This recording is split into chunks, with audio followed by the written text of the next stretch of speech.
มาเรียนบทที่3เนาะโบราณอาจจะได้เรียนแล้วการแต้มเลขคณิตเพราะว่าเป็นวิธีแต้มของอ่าเป็นวิธีแต้มเอาออกเป็นมือลูกไปว่าหยังเอออันเดียวกันเนาะมานี่บทที่3เป็นทวนคืนอาจารย์จะสอนประการเลยเนาะทวนคืนการแต้มรูปเลขคณิตเนาะแปลว่าขีดเส้นเลขคณิตเป็นโบราณได้เรียนมาแล้ววันนี้ได้เรียนมาแล้วหมายความว่าเฮาจะเริ่มจากเส้นเลขคณิตนี่แม่นการขีดเส้นเลขคณิตเพิ่นก็เว้าว่าเป็นอุปกรณ์การแต้มและต้องใช้เส้นตัวนี้บ่ได้ใช้ฮัดเบเด้ใช้ฮัดกับ3ฮัดในการห่างก่อนเนาะแล้วจังย่ำเอาเส้นที่เฮาได้โดยจะได้ใส่กลมปลาวงเวียนเนาะกลมปลาวงเวียนความราวห้อง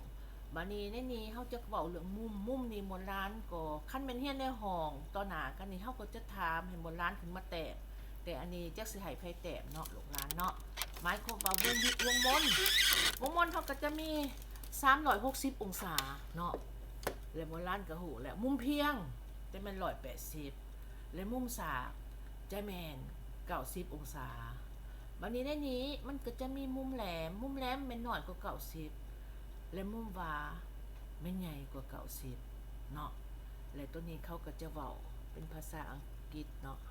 บัดนี้ตัวนี้โบราณก็จะฮู้มันเป็นบทเรียนเก่าของอุดมเฮาเนาะฉะนั้นเฮาจะขอเขาตัวที่3ตัวที่3แม่นรูป3แจรูป3แจเนาะมันจะมีหลายอันรูป3แจรูป3แจมันจะมีหลายอันเนาะเป็นบัดนี้เฮาจะเว้าถึงรูป3แจเสมอ3แจเสมอแม่น3แจที่มีมุม60องศาแล้วก็มี3ข้างเท่ากันเนาะ3แจอาจารย์จะบ่เว้าภาษาต่างประเทศซะเนาะบัดนี้รูป3แจสากเนาะรูป3แจสากหมายความว่าเฮาจะมีรูป3แจเทียงเว้าขอโทษรูป3แจเทียงมันเฮาจะมีรูป3แจที่มี2ข้างเท่ากันและมีเส้นบาสต่างหมู่3แจเทียงเนาะบัดนี้รูป3แจที่บ่เสมอตัวนี้เฮาต้องใส่กลมปลาเนาะอันนี้เฮาจะแต้มเวลาเฮ็ดบทฝึกหัดให้เบิ่งและรูป3เจสากรูป3เจสากมันข้างนึงจะเท่ากับ90องศาและ2มุมนี่บวกกันจะเท่ากับ90องศาเนาะหมายความมีข้างนึงเท่ากับสากอันนี้เนาะอันนี้รูป4เจรูป4เจนี่หมายความว่าเฮาจะมี4หน้าเพียง4หน้าเพียงรูป4เจก็คือกับรูป3เจเนาะและหมายความว่าเฮาจะเบิ่งนำกันต่อไปแล้วรูปซีแจนี้แม่นเฮาจะมีแนวใดเฮามาเบิ่งนำกันรูปซีแจนี่หมายความว่าเฮาจะมีซีแจซีแจเสมอหรือห้องรูปจัตุรัสและก็มีซีแจข้างขนานอันนี้รูปดอกจันก็คือรูปจัตุรัสแต่ว่ามันจะเงียงเนาะและต่อมาแม่นรูปซีแจข้างขนานต่อมาจะเป็นซีแจอันรูปข้างหมูและก็รูปซีเจบ่เสมอซึ่งข้างบ่เท่ากันเนาะต่อมาเฮาจะมีรูปหลายแจเสมอรูปหลายแจเสมอเฮาจะมีว่าจะเริ่มด้วยเขาห้องว่ารูปที่บรรจุอยู่ในรูปวงมนเขาห้องว่า inscrit และรูปที่เป็นเส้นดาษโดยตั้งจังจะแม่น circonscrit เนาะมันจะมี5แจเสมอ6แจเสมอ7แจเสมอ8แจเสมอก็แล้วแต่อันนี้ตัวที่6ข้อที่6หมายถึงวงมนหรือเส้นกงเขาห้องว่าแทรกกับอักบัดนี้ circumference หรือว่าร่วงอ้อมของหุบวงมนแม่นเท่ากับหมายความว่าจะแม่นเท่ากับ circumference ร่วงอ้อมของวงมนจะเท่ากับอันคูณให้กับปีเนาะตัวนี้ก็บ่เห็นหงปานใดเบิ่งอาจารย์เบิ่งก่อนdiameter เส้นผ่ากลางคูณให้กับปีหูที่ 3.14 แล้วเขาจะอธิบายว่าเส้นโบราณคือสิหูแล้วเนาะเส้นเดียเมตรก็เป็นเส้นผ่ากลางเส้นระยงแอบเมลาสมีและอันนี้เขาบอกว่ากอกจะเป็นส่วนหนึ่งของวงมนเนาะและอันนี้เขาเขียนว่าอังเป็นมุมเนาะและอันนี้เป็นกาดรังแมน1/4ของวงมนตัวนี้เขาจะใส่เป็นรัศมีของประตูอันนี้เป็นเซกเตอร์หมายความว่าส่วนหนึ่งของ วงมนเนาะลูกหลานเนาะอันนี้ทวนขึ้นสุดได้ลูกหลานหมดลูกหลานกับสิได้เฮียนเลยบัดนี้เขามาหาขอที่7หูบก่อนต่างๆในเมื่อก่อนเขาจะเห็ดเวียกบาทตัวนี้แต่เดี๋ยวนี้เด็ดตัดออกเพราะว่าเห็นโมดูล8 อาทิตย์มันบ่มีเวลาพอและหูบก่อนดังกล่าวนี้เขาจะเริ่มจากหูบ3แจเสมอมี3หูบ4หูบเนาะอันนี้จะแม่นหูบที่ว่ามี4แจข้างขนานแล้วก็มีหูบจัตุรัสเนาะประกอบใส่กันอันนี้แม่นจะห้องว่ามันจะมีหูบ3แจเสมอนี่4อันใส่กันอันนี้หูบ5แจเสมออันนี้3แจเสมอใส่กันตัวนี้จะเป็นหูบก่อนก็ได้ดวดเนาะหมายความว่ามี4แจจัตุรัส2โตและมี4ข้างของหูบ4แจข้างขนานตัวนี้4แจข้างขนานเมิดตัวนี้จะแม่น4แจข้างขนานบวกใส่กับหูบ4แจสากเนาะบัดนี้ตัวนี้จะเป็นหูบทอหูบก่อนจะมี3แจเสมอบวกใส่กับ4แจข้างขนานตัวนี้5แจเสมอบวกใส่4แจข้างขนาน6แจเสมอบวกใส่กับ4แจข้างขนานตัวนี้4แจสากขอโทษตัวนี้หูบวงมนบวกใส่กับ4แจข้างขนานอันนี้เป็นหูบทอหรือเป็นคือหูบฟุ้ยมันจะเป็นแผ่นอันนึงถามว่าเฮาพึ่งออกมาเนาะเป็นวงมน2วงมนจะคือหูบฟุ้ยเนาะและตัวนี้จะแมนหูบเงียงเนาะตัวนี้จะเป็นหูบ3แจเทียงบวกให้3แจเสมอตัวนี้เป็นหูบตัดของหูบ3แจเทียงบวก3แจเสมอเนาะเฮาจะเบิ่งนำกันต่อมาเฮาจะมีหูบจ่วยแล้วก็จ่วยถือตัดต่อมาหมดร้านจะเห็นตินี่เขาห้องว่าหูบหน่วยโลกหรือว่าหูบหน่วยมะเกียงหูบต่อมานี้จะเป็นหูบหยังจะเป็นหูบก้งย่างทางในของมันหรือว่าเฮาเว้าคนนึงเว้าแนวกินแม่นโดนัทเนาะลูกร้านสิหูดี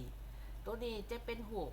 หน่วยไข่ตัวนี้จะไข่ยาวตัวนี้เฮาจะได้แตะเป็นเบียกบานได้อันนี้ไข่ตักเนาะลูกร้าน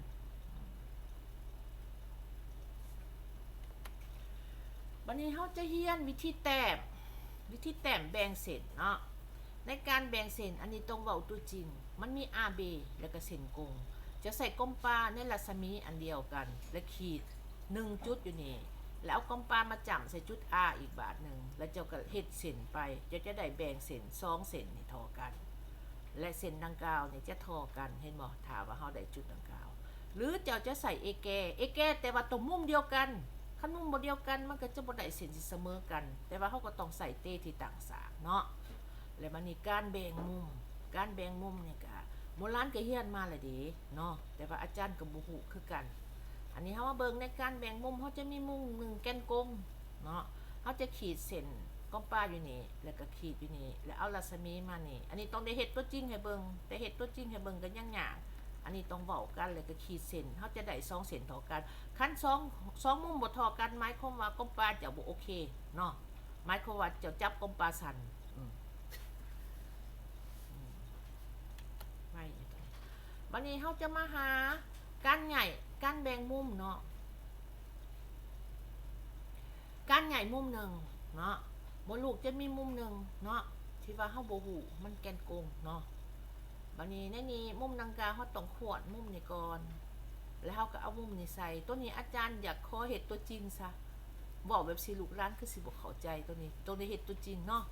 บัดนี้ตัวนี้เฮาจะได้มุมสากหมายความว่าเฮาบ่มุมสากเฮาได้มุมเส้นขนานดังกล่าวนี้มันมีเส้นนึงแบบสิเฮาอยากได้เส้นขนานเฮาเอา2จุดเซจับแล้วเอากลมป้าใส่แล้วก็ขีดหรือว่าเฮามันถัดเรือนตัวนี้ก็ต้องได้เฮ็ดให้เบิ่งจังได๋ตัวนี้เนาะเอา13เป็นหูบ3แจเสมออันนี้จะเป็นเวียกบ้านหมู่เจ้าเด้อเบิ่งเอาแน่วิธีที่1ในการแต้มหูบ3แจเสมอแม่นเฮาจะใส่กลมปลา R และเอาจุดกลมปลาขาบแล้วเฮาก็จะมาจังซี่มาจั่มอยู่เบแล้วก็ขาบจังซี่เฮาก็จะได้หูบนี่ตัวที่2เฮาฮู้ว่าอันน่ะอันเฮาฮู้ว่า อันนั้นเท่ากับ60องศาเฮาว่ามันถัด30มาตั้ง2เสือเฮาก็จะได้รูป3แจเสมอบัดนี้รูป4แจก็มีหลายวิธีเนาะเฮามาหารูป4แจเสมอหรือจัตุรัสตัวที่1เฮ เขาจะมีอยู่เห็นบอกหมดร้านจะมีตัวนี้เอากลมปากขีดนี่และมาจับนี่เขาจะขีดสินสื่อขึ้นไปจากนั้นเอาจับ5จุด B ขีดขึ้นไป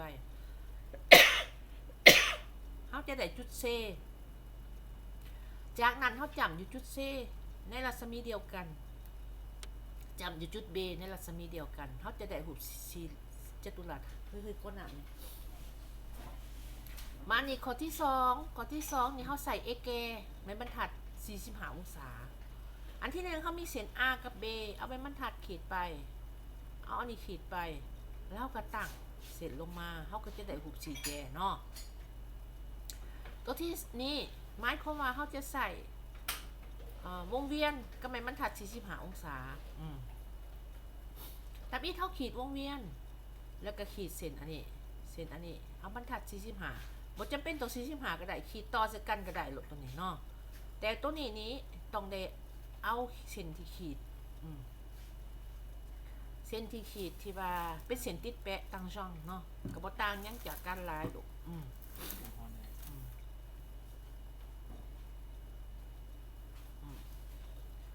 หมดไว้นั่นอันนี้ตัวนี้สิได้เฮ็ดตัวจริงให้เบิ่งเนาะเว้าอยู่นี่ก็สิยากอยู่เนาะหาแจนี่เฮาขีดวงมนเฮาสอกหา2เส้นที่เท่ากันขีดอันนี้ได้ตัวนี้กับตัวนี้เท่ากันและจำอยู่จุดนี้เห็นบ่จำอยู่จุดนี้แล้วเอากลมปากขวดจาก R ลงมาเฮาจะได้เส้นหนึ่งแปลว่า AB จะเท่ากับข้างหนึ่งของอันนี้เวลานั้นเฮาขีดอีกเส้นหนึ่งมานี่เฮาจะได้อีกข้างหนึ่งเป็น2ข้างเนาะและจำเม็ดอยู่นี้ได้อยู่นี่แล้วก็ขีดมานี่ก็ได้เป็นหูหาแจโลดเบิ่งก็คือง่ายแต่ว่าประเทศตัวจริงก็ยากน้อยนึงเนาะมันนี่การสร้างหูพกแจเสมอโอ้ยมีหลายอย่างเนาะอันที่1ข้างหนึ่งของหูพกแจเสมอมันจะเท่ากับรัศมีเฮาก็เริ่มจับเฮาจับเอา3จุดก็ได้จับอย่างนี้1 2 3แล้วก็ขีดตัวนี้มาต่อนี่ขีดตัวนี้มาต่อนี่เฮาก็ได้หูพกแจหรือเขาจะใส่วงมนจับอยู่นี้แปลว่าขีดเป็น4อันแล้วจับอยู่นี่แล้วเขาก็ใส่ก๊อบป้าจับอยู่นี่แล้วก็ขีดวงมนจับก๊อบป้าอยู่นี่แล้วขีดวงมนจากนั้นเขาก็ขีดไม้บรรทัด60เนาะแล้วก็ไม้บรรทัดต่างสาก60 2ทางแล้วก็บรรทัดต่างสากก็ได้ แล้วตัวนี้ละแมนเขาขีดได้วงมนเขาขีดแบบนี้เอาไม้บรรทัดต่างเนาะไม้บรรทัด60ต่างแล้วใส่ไม้บรรทัด60 1 บาท2 บาทปิ่นไม้บรรทัดขึ้น3 4แล้วก็ตั้งสาก็ได้วันนี้กรณีใส่บรรทัด60ก็ขีดคือกันแต่ว่าใส่บรรทัด60ขีดสิแบบสิแล้วจากนั้นมาลูกก็เอาเสร็จนี่มาก็เอาบรรทัด60 1 2แล้วปิ่นไม้บรรทัดขึ้น3 4แล้วก็ขีดเมเตสื่อทวนขึ้นซื่อๆได้บ่ลูกแต้มอยู่แล้วมานี่หูพกแจอีกบาทหนึ่งอันนี้ก็ง่ายคือกันก็ใส่บรรทัดเนาะมนลูกเฮ็ดไปตำหูนี่ก็ถือว่าในเจียใบหนึ่งที่จะให้แต้มเป็นเวียกบาทนั่นเป็นมนลูกแต้มแต่แบบเดียวเนาะวันนี้8แจนี่ไม้คุ้มหวาเขาจะมีหู8แจเสมอเนาะอันที่1ใส่เส้นติดด่านแล้วก็ใส่บรรทัด45องศาก็ได้โหลดตัวนี้แมนหู4แจจัตุรัสขีดเส้นแดงจอม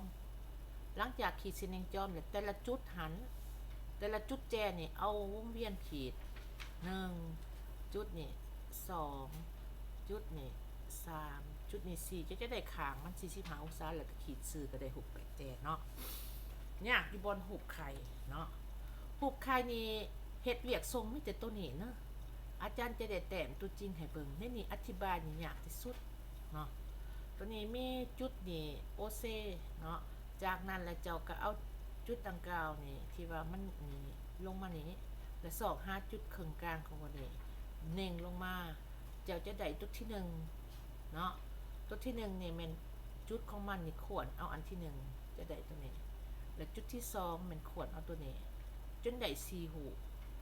และพวกนี้มันเสนอให้หูซื่อๆแต่บ่ให้แต้มสูงเนาะใน3หูในหูไข่เนาะอันนี้เป็นบทที่3สั่น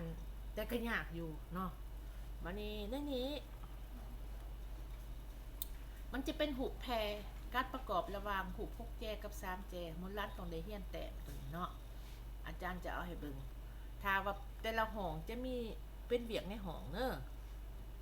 ตัวที่สองถ้าถือตัวที่สองหมอล้านก็จะถือจังสี่อันนี้เป็นหูบ8แจกับ3แจอันนี้เป็นหูบโอ้ตัวนี้ง่ายเป็นหูบ4แจสะจัตุรัสกับหูบ3แจเสมอเนาะซึ่งจะมีกฎอยู่3 4 4 4เนาะมันจะเริ่มอยู่หูบ4แจนี่หลายแล้วหูบ3แจนี่2 4 6 8ตัว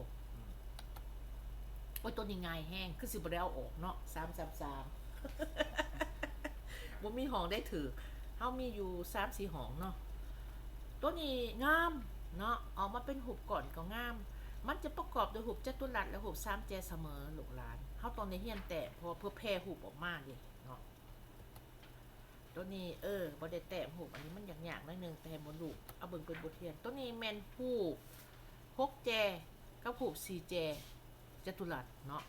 466แปลว่าหุบ6แจหลายกว่าตัวนี้ก็ยากหุบ5แจก็บ่ได้แต้มหาเมดนอนลูกลานเนาะแล้วซีซ้ำนั่นได้นอนลูกเนาะในอันนี้เป็นบัสต๊ปเนาะดูใช่ตัวใดตกถึงอาจารย์ตกลงมาอีกคนนึงเลยนะจีบเนาะ